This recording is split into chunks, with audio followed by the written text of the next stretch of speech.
So it's really about restoring a non-shameful sense of self and preferences around pleasure, which we don't talk about that much. Certainly not in the field of sex addiction. We don't talk about pleasure. We talk about how do you stop the destructive sexual behaviors. Yeah. Welcome to the Ignited Recovery Podcast, a new way forward for anyone looking for answers but feeling left out. If you've been searching for empowerment, triumph, and purpose, you've found them right here. You won't hear the same solutions, and you're not going to have any excuses to fall back on, because Ignited Recovery allows heroes to rise and become their best selves. I'm Dr. Adi Jaffe, and I can't wait to be your guide on this journey. Are you ready to become an ignited hero? Alex, you are the clinical director and the founder of the Center for Healthy Sex in Los Angeles. Correct. And I don't think we've ever said it specifically on this podcast, but the Center for Healthy Sex is where I went to do my therapy initially when we first started dealing with this in the context of sex addiction. Correct. Like we had a couples therapist before, and then more things got revealed, and then we dove into Center for Healthy Sex, and that's where Mark, our therapist who ended up passing, that's where we met him. And we essentially did our own version of an outpatient rehab. You guys were nice enough to let me modify your intensive 2-week because I couldn't afford it, and we were definitely not at the point where I was going to come to my parents and ask for money. I think my dad had just passed. It was not a very good time in my family at all. So because we couldn't afford that, we created some modified version with you guys. How'd you get to doing this work though? Well, I was going to say my work and my conceptualization of this problem has evolved and continues to evolve from when I first started. So I first started working in the field of sex addiction in 1998 because I was extremely interested in human sexuality, but I couldn't find an internship in human sexuality. I mean, they were all like DMH, Department of Mental Health internships, and mostly paper pushing. And I found one internship in this thing called sex addiction. And what I saw, and when I was working there at that time, it was a pretty hardcore medical model of change your thoughts, change your behaviors, and stop it, essentially. And we were getting a lot of people sexually sober or abstinent from their behavior, but nobody knew how to have sex again. And in fact, I was working with a lot of single men that were just terrified to be sexual again, which was no good. And that's where I got the idea to write Erotic Intelligence, which was my first book about how do I think about helping people restore their sexuality to something good and true and beautiful. And how do I think about this problem on a continuum as opposed to it's just aberrant sexual behavior? What about the erotic? What about the celebration of sex and sexuality? And because most people that are sex addicts have been harmed. Their sexuality was harmed in some way early on, typically because they were grossly shamed.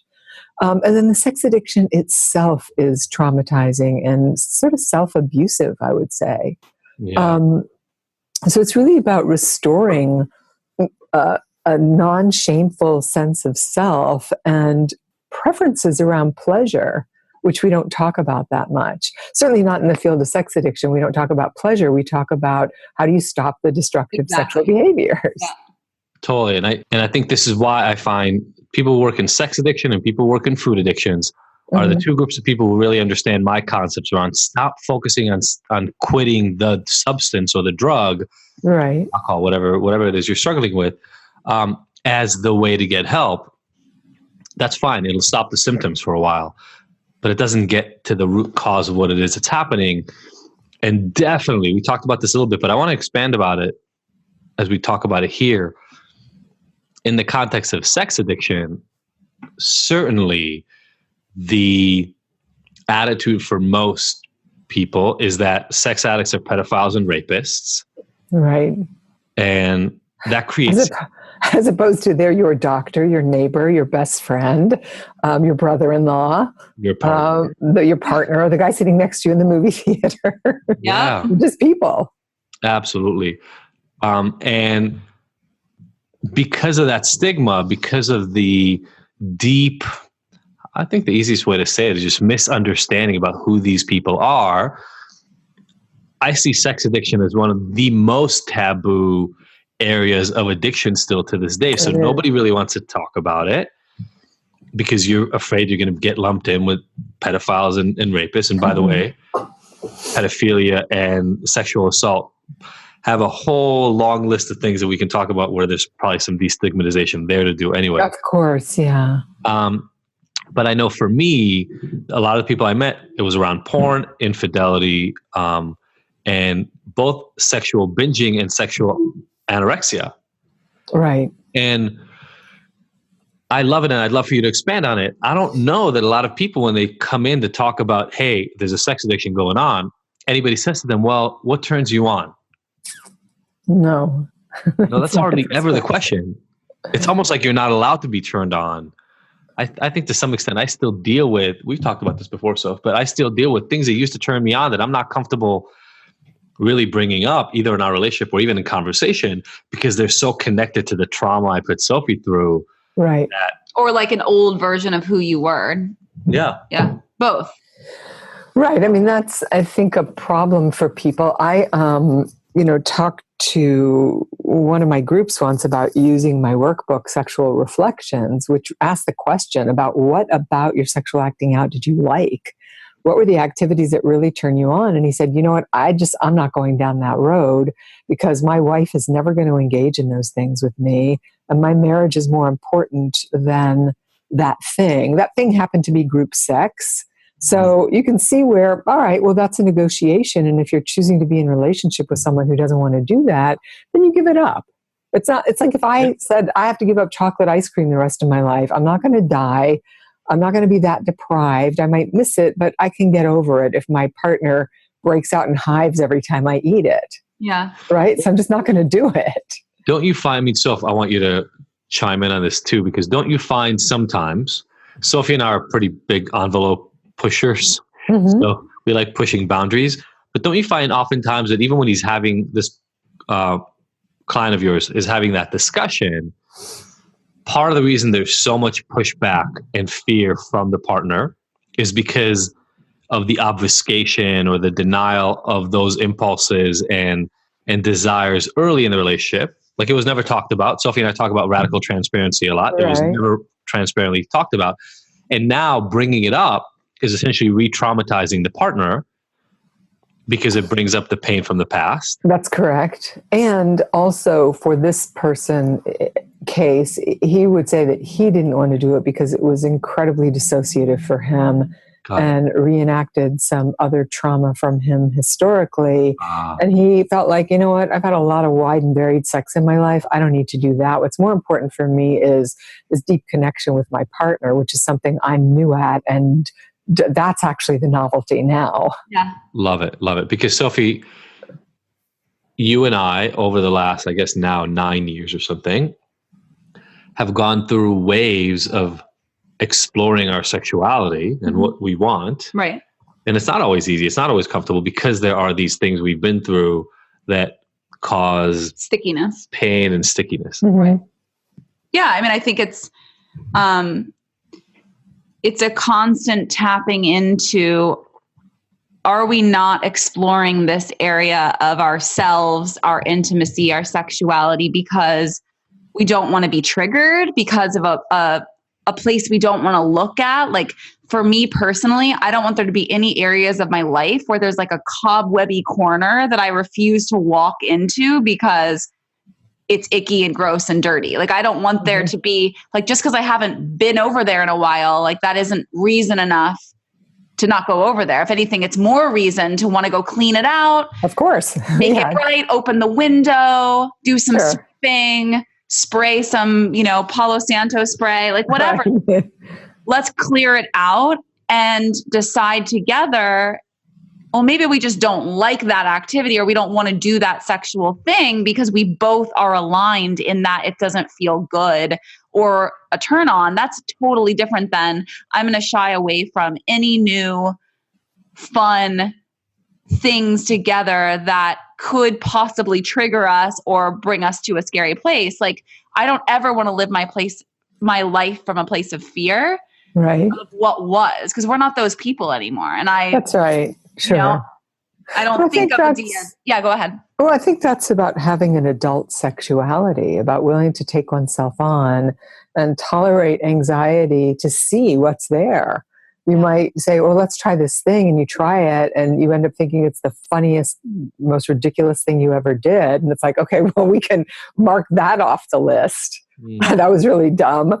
But we got a lot of laughs out of it. It wasn't particularly sexy, or it was just weird. And okay, next. I think actually what helped us to break out of, because for like Adi said, like we went through the quote sex addiction, and we went into a anorexia of like, we weren't having sex. We, you know, as part of like the prescribed medicine of healing, it was, okay, then be abstinent for a while so you can reset, which totally makes sense. When I'm out of control with eating, I then go on a cleanse, right? It's the same kind of thing of like wiping the slate clean, you know, drinking a liver cleanse smoothie every day for 7 days. And then at the end of that, okay, now I can like reflect on my habits and revisit them. So we did that for a matter of time. And then when we were, quote, allowed to have sex again, and be intimate, we didn't know what to do.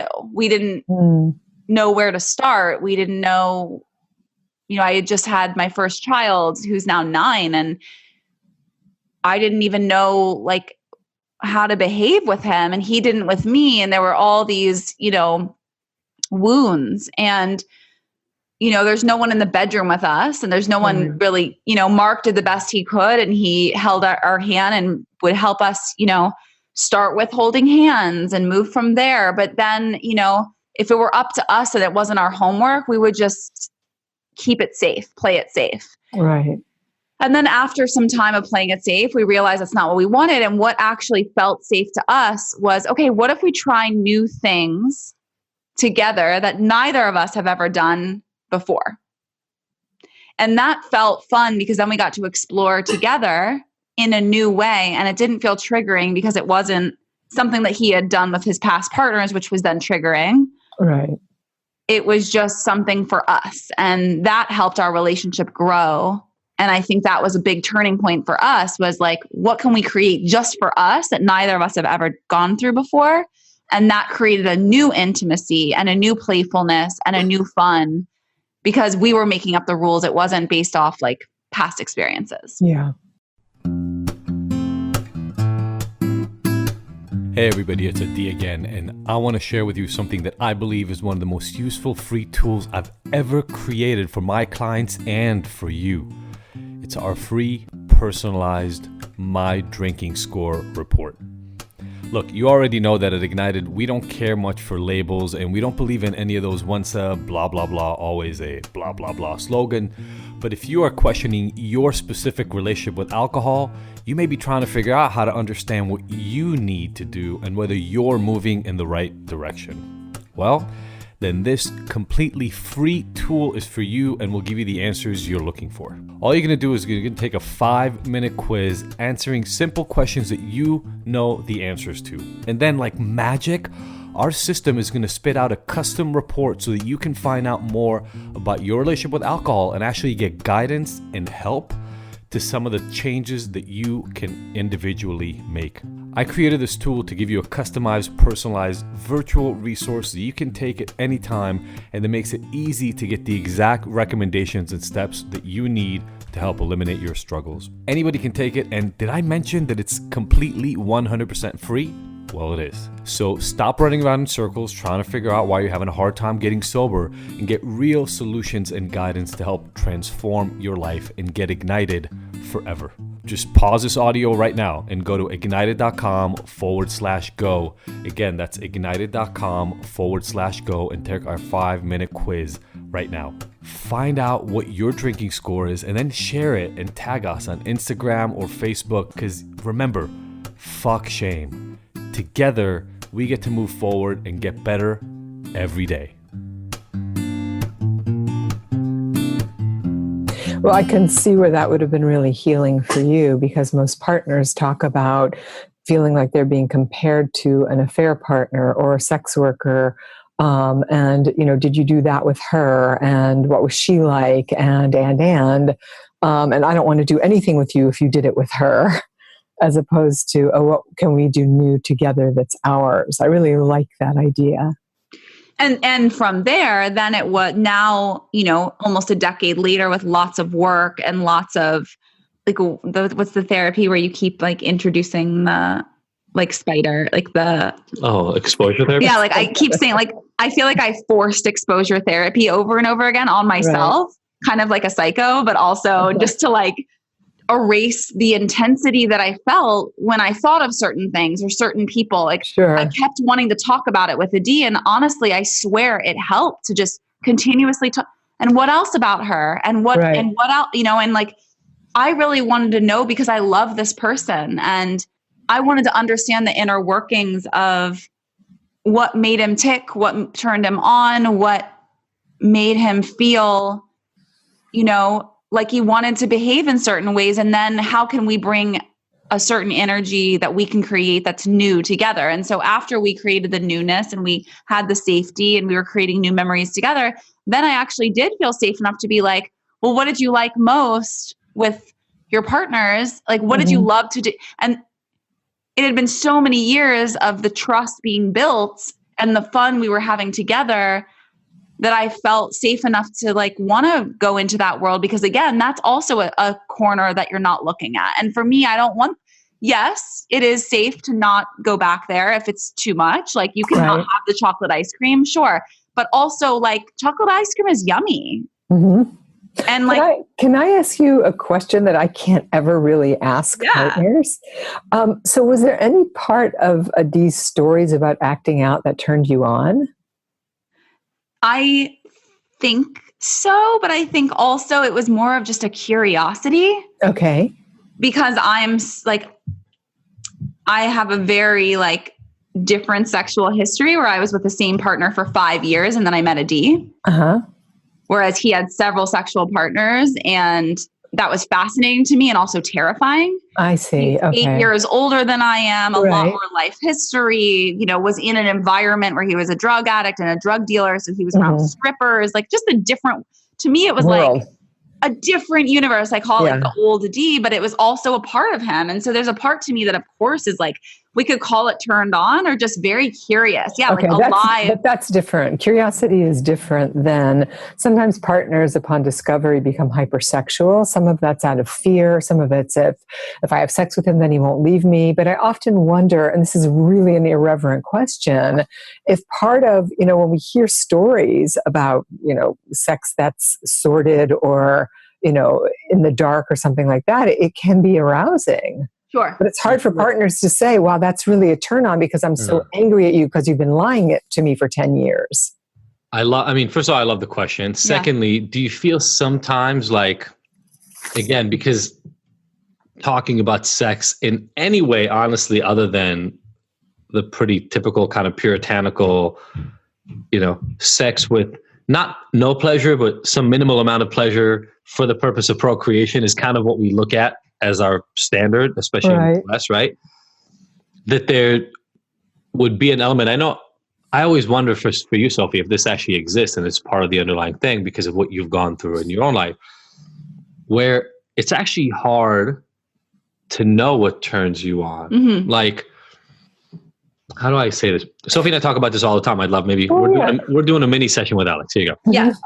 Great. You can't, if someone says to you, what's your favorite food in the world? And you're like, I don't know. I haven't had all the foods in the world. How do I know? Yeah. Well, there's something I see when I talk to Sophie about it. We go through this, I don't know, every few years.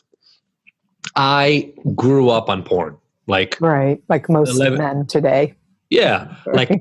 11 years old on, I was looking at porn. Right. It stopped when I was in my mid 30s, right? Mid to late 30s. Mm-hmm. That's a lot of years of getting almost all of your sexual arousal and information about naked bodies of the opposite sex and actually in your own sex in porn. Yeah. So that's kind of the world that existed. So one of the things that I tell Sophie a lot is the part of the programming, the habitual programming that comes out of that is almost kind of like this scanning of arousal. Like, I don't know how to describe it better than you see something and one of the first judgments is, does that thing turn me on or not? Sure. And for me, as it particularly relates to women and, people of the opposite sex. And so sometimes I'll talk to Sophie and I'll ask her, like, we'll be at a place where I think there are a lot of attractive people. I said, do you think anybody here is attractive? Just as a curiosity question. Sure. And I think your answer normally, if I remember right, is, well, I don't know, not really. There's some good looking people, but nobody that I think is hot. Right. I also wasn't around, the type of sex that you were around. Like, I think comes down to programming. Cause like the only virtual sex that I experienced was like HBO real sex, which is very different than pornography. Very different. It's real sex. Yes, it's on TV, but that was my exposure. Once in a while, I'd like a friend, we would find like a dad's Playboy or whatever, but like nothing that like, was not a lot, it was like once in a while. Yeah, I do think it's what we're exposed to early on. And I think these arousal templates get set really early on. Yeah. So if you were a different person altogether, if you were a female that was sexually abused from the time you were 5 years old to 11 by, an uncle and a brother, then you're going to have a sexual precociousness just wired into the body where, humiliation and degradation is a turn on. And then maybe you would seek that kind of porn. And then as an adult, you would seek those kind of men that were hurtful. And so it goes. And so that's not even in your brain and your body are not wired in that way at all. No. So And for you're also a mom. Yeah. Right. And so for you're not going to walk into a place and look for a guy to see who's hot. I think it's different experience. I think it's also a female. I've been the one pounced on and of course, pawned on since I was 11. Mm-hmm. So it's the opposite where I turn in and recluse and think I don't like, I want to not hide, but just like, let me turn off. Let me shut energetically down. disappear. Right. I want to shut down sexual energy.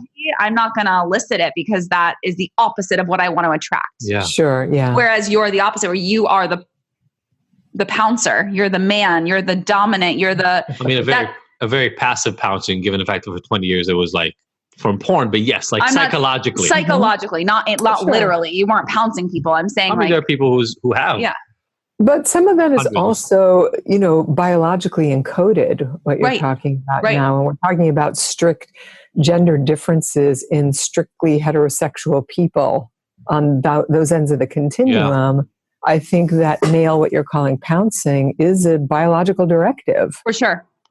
And I think that's also why if I'm in a room of people and you were to say who is attractive to you, I would name females before males because it feels safer. Safer. I'm like, they're not going to energetically put their sexuality and all that, that hormonal stuff all over me. Whereas a woman is much more gentle and easier to approach. Yeah. Thank you for tuning in to the Ignited Heroes Recovery Podcast. I really hope you found the information here useful and that we'll see you back here next week. And look, I want to make sure that this podcast is the most useful it can be for you, so please let me know by emailing info@ignited.com if there are any specific topics or questions you'd like to have addressed. As usual, if you like this episode, I would love for you to leave us a 5-star review and rating. Thanks, and see you next week.